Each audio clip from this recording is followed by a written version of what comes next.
ব্রেস্টের পরিষ্কার পরিচ্ছন্নতা নিয়ে আজকে আমরা কথা বলবো। এখন আমরা সবাই ভাবতে পারেন যে পরিষ্কার পরিচ্ছন্নতা মানে তো গোসল, অফকোর্স গোসল। কিন্তু আমরা যখন দেখি যে একটা পেশেন্টের সব দিক দিয়ে ক্লিননেস, কিন্তু ব্রেস্টে একটা সেবাসিয়াস সিস্ট হচ্ছে, যেটা লোমকূপের গোড়া ব্লক হয়ে যায়। আবার হয়তো বা লোশন সব জায়গায় মাখছে, কারণ আমরা ফেস বাইরে দেখা যাচ্ছে, হাত বাইরে দেখা যাচ্ছে, কারণ আমরা হাতে পায়ে যতটা লোশন মাখি আমরা ততটা ভিতরে হয়তো নাও মাখতে পারি। তো এই লোশন না মাখার জন্য স্কিনটাও কিন্তু রাফ হয়ে যায়, ফেটে যায় এবং সেখান থেকে ইনফেকশন হয়।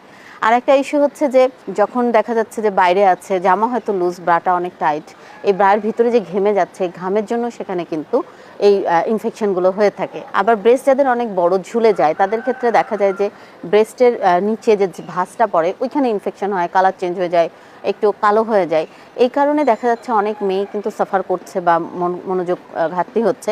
এই জন্য অফকোর্স আপনাকে ক্লিননেসের ব্যাপারটা খেয়াল রাখতে হবে। কীরকম খেয়াল রাখতে হবে? যে সারা শরীর পরিষ্কার করলেও ব্রেস্টে স্পেশালি আপনাকে লোমকূপের গোড়াগুলো যেন ক্লিন থাকে সেটা খেয়াল রাখতে হবে। বাইরে থেকে সে ঘেমে গেলেন কিনা, মুখটা যেমন আমরা ধুই সেরকম আমাদের এখানে একটু ক্লিন থাকতে হবে, ঘামটা বসে যেন না যায়।